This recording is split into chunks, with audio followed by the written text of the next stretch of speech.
नमस्कार दोस्तों, मेरा नाम है आलोक त्रिपाठी और अपने YouTube मंच पे आपका बहुत बहुत स्वागत करता हूं। दोस्तों 10 जुलाई 2023 को न केवल विपक्ष बल्कि पूरे देश को उम्मीद थी कि प्रधानमंत्री मणिपुर पर बोलेंगे और कुछ ठोस समाधान देंगे। प्रधानमंत्री बोले, पूरे 2 घंटे 13 मिनट बोले।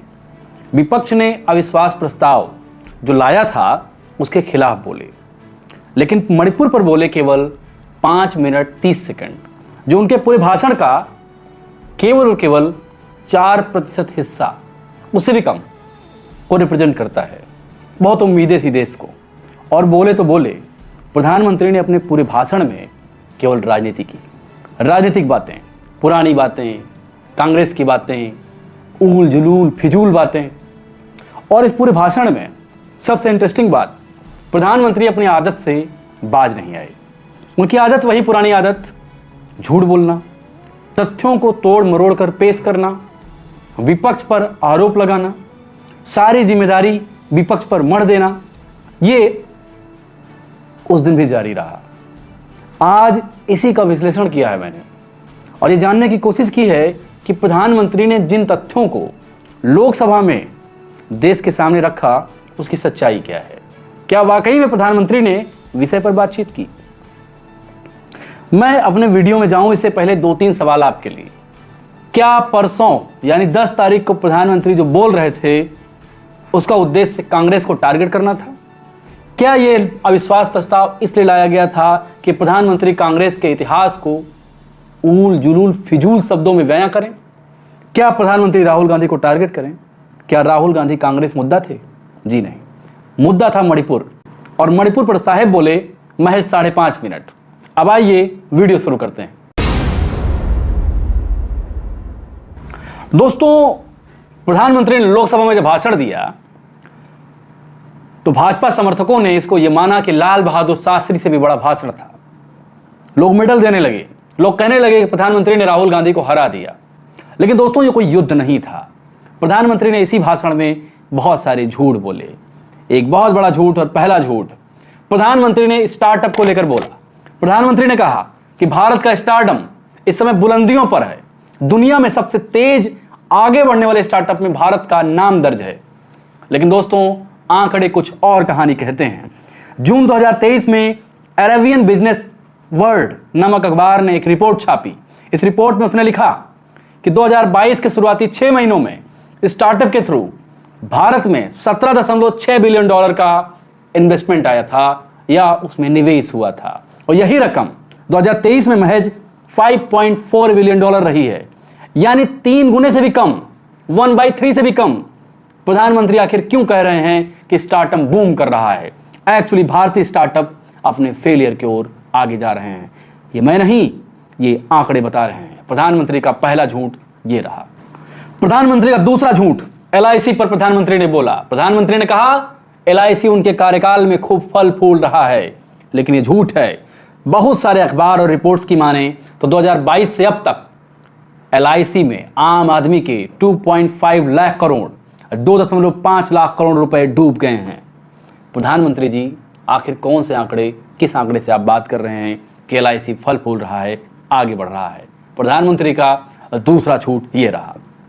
प्रधानमंत्री का तीसरा झूठ, प्रधानमंत्री ने कहा कि मिजोरम में उनकी सरकार में भारतीय पत्रकारिता संस्थान यानी IIMC की ब्रांच खोली। लेकिन दोस्तों, ये सच नहीं है। IIMC की ब्रांच मिजोरम में 2011 में खुल चुकी थी। और 2011 में सरकार किसकी थी? 2011 में सरकार थी UPA 2 की सरकार। डॉक्टर मनमोहन सिंह उस समय देश के प्रधानमंत्री थे। मोदी का ये एक और बड़ा झूठ। प्रधानमंत्री ने एक बहुत बड़ा झूठ ये बोला कि भारत में FDI बहुत तेजी से आ रही है। भारत FDI में पसंदीदा स्थानों में से एक है, लेकिन भारत सरकार के आंकड़े ही इसको झुठलाते हैं।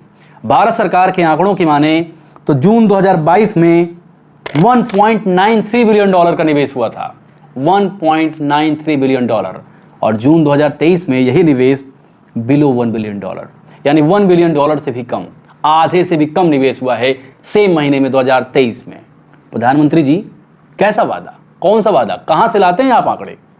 मोदी का अगला झूठ, मोदी ने कहा कि कांग्रेस काल में भारत में गरीबी में वृद्धि हुई, लेकिन यह आंकड़ा झूठा है दोस्तों। आपकी जानकारी के लिए बता दूं कि वर्ष 2012 में भारत में जो चरम गरीबी थी वो थी 21.9% और यही चरम गरीबी 2004 में थी 37.2%। यानी गरीबी कम हुई है। और मोदी जी, आपने तो गरीबी का पूरा पूरा पैमाना ही बदल दिया। आपने गरीबी का जो पैमाना जो कांग्रेस सरकार में थी उसको चेंज कर दिया और नीति आयोग अब बता रहा है कि आपके ज़माने में, आपके कार्यकाल में 13 करोड़ लोग गरीबी रेखा से बाहर आए हैं। दोस्तों, आपकी जानकारी के लिए बता दूं कि यूएन की एक रिपोर्ट बताती है कि भारत में कोविड के दौरान 270 मिलियन से ज़्यादा लोग और गरीब हो गए। नीति आयोग की रिपोर्ट, यूएन की रिपोर्ट, दोनों में कंट्रडिक्शन है, विरोधाभास है। लेकिन एक बात में झूठ जरूर है कि मोदी ने जब कहा कि कांग्रेस रिज्यूम में गरीबी कम नहीं बल्कि बढ़ी, लेकिन आंकड़े इस बात की ताकीद करते हैं कि कांग्रेस रिज्यूम में गरीबी कम हुई थी। मोदी ने WHO का जिक्र किया और कहा कि जल जीवन मिशन से 4 लाख लोगों की जिंदगियां बचाई गई हैं। लेकिन मोदी जी ये बताना भूल गए कि प्रधानमंत्री मोदी के कार्यकाल में ही भारत में हार्ट अटैक से मरने वालों की संख्या 3 गुना से ज्यादा बढ़ गई है। भारत में डायबिटीज की संख्या, टीबी की संख्या, हार्ट अटैक की संख्या, एड्स की संख्या, इसका आंकड़ा कौन देगा प्रधानमंत्री जी? आपने तो महज अपना मनपसंद का आंकड़ा उठा लिया, बाकी आंकड़ा आपने ताक पे रख दिया। लेकिन दोस्तों, अगर आप पढ़े लिखे हैं, समझदार हैं, जानकार हैं, फोन चलाते हैं, इंटरनेट की व्यवस्था आपके पास है, तो आप जाके WHO की साइट पे देखिए कि भारत में कैंसर रोगियों की संख्या, एड्स रोगियों की संख्या, किस तरह से हार्ट अटैक रोगियों की संख्या लगातार बढ़ती जा रही है। मोदी ने चालाकी से इन आंकड़ों को छिपा लिया। मोदी ने अविश्वास प्रस्ताव पर जवाब देते हुए कहा कि पाकिस्तान के उन्होंने दांत खट्टे कर दिए, आतंकवादियों को मार भगाया। लेकिन मोदी जी, चीन की बात कौन करेगा? वही चीन जिसने लद्दाख का एक टुकड़ा भारत से छीन लिया है। कई समाचार पत्रों में, कई विशेषज्ञों की सूचना में इस बात की ताकीद की गई है, इस बात को बताया गया है कि भारत के एक छोटे से हिस्से में अब भी चीनी सैनिक गश्ती कर रहे हैं। क्या आपने चीन का जिक्र किया? संसद में जब आप बोलते हैं तो पाकिस्तान दिखाई देता है, लेकिन चीन का तो आप जिक्र तक नहीं करते हैं। प्रधानमंत्री मोदी ने कोविड-19 के दौरान कोरोना वायरस वैक्सीन की बात की, लेकिन प्रधानमंत्री कोविड-19 के दौरान मरने वाले लोगों की बात करना भूल गए। प्रधानमंत्री ये भूल गए कि कोविड-19 में कितने लोग बेरोजगार हुए, कितने लोग भूख से मर गए, कितने लोग हजारों किलोमीटर दूर चल के आते आते मर गए, कितने लोगों को पुलिस ने लाठियों से मारा, कितने लोग अफवाहों की चपेट में आ गए। प्रधानमंत्री ने इस पर कोई जानकारी नहीं दी। दूसरी बात, देश में हो रहे वैज्ञानिक विकास का श्रेय सरकारें अपने ऊपर ना लें। मंगल मिशन यदि कांग्रेस के रिज्यूम में था, तब भी वो कांग्रेस का नहीं था, वो देश के वैज्ञानिकों का प्रताप था, इस देश की जनता की मेहनत थी। और आज यदि मोदी सरकार में वैक्सीन बनाई गई है तो उन्हीं संस्थानों द्वारा बनाई गई है जो संस्थान कांग्रेस रिज्यूम में इस देश में खड़े किए गए, आगे बढ़ाए गए और उनको प्रोत्साहित किया गया। मोदी जी ने ऐसा कोई संस्थान नहीं बना दिया है जिस संस्थान ने वैक्सीन को सफलतापूर्वक परीक्षित किया है। आप इस पर क्या सोचते हैं? सोचिएगा जरूर। मोदी ने कहा कि 1985 से कई सारे राज्यों में कांग्रेस की सरकार नहीं बन सकी है, तो इसमें कोई बड़ी बात नहीं है। 1951 में जनसंघ बना, 1980 में बनी भाजपा, और आप सरकार में कब आए? 90 के दशक के बाद, वो भी मिलीजुली सरकार। पहली सरकार आपकी बनी है 2014 में, स्थापना आपकी होती है 1951 में, और आपके पितृ संगठन, आपके फादर ऑर्गेनाइजेशन स्थापित हुए थे 1925 में। 25 से लेकर 2014, 90 साल आपको लगे सत्ता में आने में। यदि कांग्रेस 1985 से सरकार नहीं बना पा रही है तो इसमें कोई बड़ी बात नहीं है। जब बात जिस मुद्दे पर करने के लिए आपको बुलाया गया था, उस मुद्दे पर तो आपने बात की नहीं, फर्जी दावे जरूर किए जो झूठे हैं। दोस्तों, मोदी ने एक दावा किया कि कांग्रेस ने इकोनॉमी को बर्बाद कर दिया, लेकिन आपकी जानकारी के लिए बता दूं, वर्ष 2008 में जब वैश्विक मंदी आई थी, ग्लोबल रिसेशन आई थी, उस समय मनमोहन सिंह इस देश के प्रधानमंत्री थे, कांग्रेस की गवर्नमेंट थी। एक इंटरेस्टिंग बात और, मनमोहन सिंह के पूरे कार्यकाल में ग्रोथ रेट थी 6.9%, आपके पूरे कार्यकाल में ग्रोथ रेट है 6.7%। यदि कांग्रेस ने देश को बर्बाद कर दिया है तो आपने किस तरह देश को बनाया है? आज भारत की इकोनॉमी 5th नंबर पर है, तो उसमें रोल आपका नहीं है, उसमें उस संगठन का है, उस ढांचे का है जो कांग्रेस रिज्यूम में खड़े किए गए। वो ढांचे जो जवाहरलाल नेहरू ने खड़े किए, वो ढांचे जो लाल बहादुर शास्त्री ने खड़े किए, इंदिरा गांधी ने खड़े किए, इसके बाद अटल बिहारी वाजपेयी तक ने भी इसमें बेहतर योगदान दिया। देश किसी एक व्यक्ति से नहीं बनता, देश किसी एक दल से नहीं बनता, देश किसी एक सरकार से नहीं बनता है। कांग्रेस ने अभूतपूर्व योगदान दिया, तब जाकर भारत की इकोनॉमी आज 5th नंबर पे है। जब वो छोड़ कर गए थे तब भी भारत की इकोनॉमी बहुत पीछे नहीं थी, बेहतर कर रही थी। ऐसे में ये कहना कि कांग्रेस ने देश की इकोनॉमी को बर्बाद कर दिया, एक गलत लांछन है, एक झूठ बोलना है। मोदी जब संसद में भाषण दे रहे थे तो कुछ बातें उन्होंने ऐसी कह दी जो ट्रोलरों की तरह होती हैं, जैसे भाजपाई ट्रोल करते हैं ट्विटर पर। मोदी ने कहा कि भारत तेरे टुकड़े होंगे जैसे लोग भी इनके साथ हैं। उनका इशारा था कन्हैया कुमार के तरफ। 2016 में जब जेएनयू में इंसिडेंट हुआ, कन्हैया कुमार को गिरफ्तार किया गया, दिल्ली हाईकोर्ट ने पूरे चार्जशीट में कहीं नहीं देखा कि कन्हैया कुमार पर यह बात स्पष्ट हो पाई थी कि कन्हैया कुमार ने ऐसा कोई नारा लगाया था। जब पूरी अदालती कार्यवाही में, प्रोसेस में यह स्पष्ट नहीं हो पाया कि कन्हैया कुमार ने ऐसा कोई नारा लगाया था, तो मोदी जी इनडायरेक्ट बोलने के बजाय यदि आप में हिम्मत है, आप न्याय के साथ खड़े हैं, तो आप ऐसे व्यक्ति को जो भारत तेरे टुकड़े होंगे करता हो उसको जेल पहुंचाइए, उसको जेल भेजिए। यदि सिद्ध हो जाता है कन्हैया कुमार ने ऐसा नारा लगाया था तो कन्हैया कुमार को जेल भेजिए। इनडायरेक्ट टॉन्ट, इनडायरेक्ट व्यंग करना प्रधानमंत्री के पद को शोभा नहीं देता। प्रधानमंत्री जी, मोदी जी मणिपुर पर बोलते बोलते अपना दर्द बयां कर गए। उन्होंने कहा अब अदालतों में क्या क्या होता है सब जानते ही हैं। किन अदालतों की आप बात कर रहे हैं? वही अदालत, सूरत की अदालत, जिसने राहुल गांधी पर एक ऐसे केस में जो बहुत बड़ा केस नहीं था 2 साल की सजा दे दी। वही अदालत, गुजरात हाई कोर्ट, जिसने राहुल गांधी की सजा को माफ नहीं किया। या फिर सुप्रीम कोर्ट, जो आपकी गलत नीतियों के खिलाफ निर्णय देता है। किन अदालतों पर सवाल उठा रहे थे आप लोकतंत्र के मंदिर में खड़े होकर? यह भी देश जरूर जानना चाहता है। मोदी ने एक बहुत बड़ा झूठ ये बोला कि 5 मार्च 1966 को भारतीय वायुसेना ने मिजोरम पर आम आदमियों पर बम बरसाए। इंदिरा गांधी के शासनकाल में ऐसा कतई नहीं था।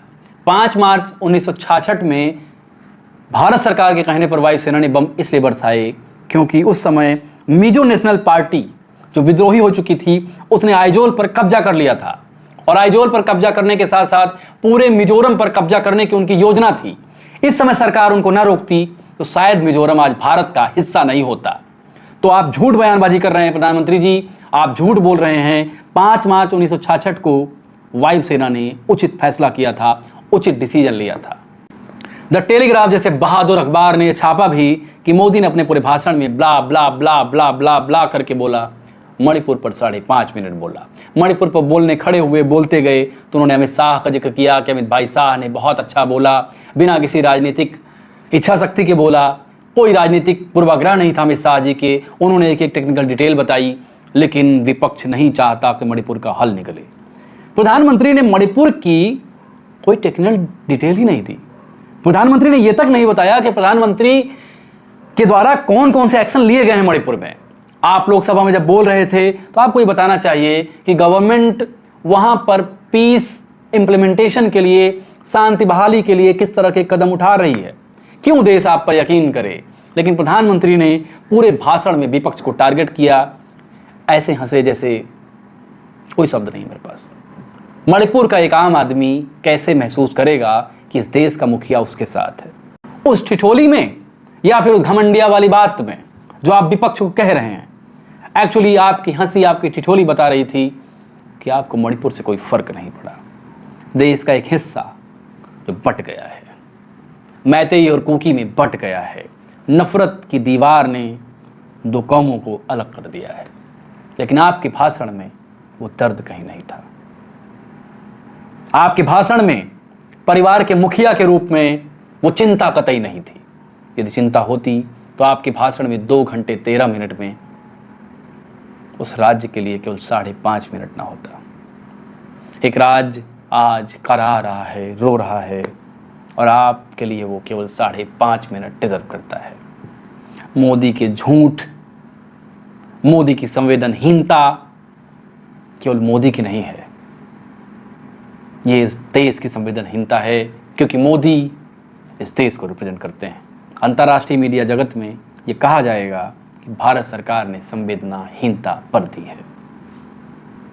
इसलिए मोदी जब इस काम को करते हैं तो उनको ये समझना चाहिए कि वो भाजपा के मंत्री नहीं, भाजपा के प्रधानमंत्री नहीं हैं, इस देश के प्रधानमंत्री हैं, इस देश के कॉन्स्टिट्यूशनल पद पे हैं। उनकी जिम्मेदारी है कि देश के हर हिस्से में शांति रहे, समृद्धि रहे, आगे बढ़ने की इच्छा शक्ति रहे। आप इस वीडियो पर क्या सोचते हैं कमेंट कर सकते हैं। चैनल पर नए हो तो चैनल को सब्सक्राइब करके बेल आइकन भी दबा सकते हैं। फिर मिलेंगे, तब तक के लिए नमस्कार।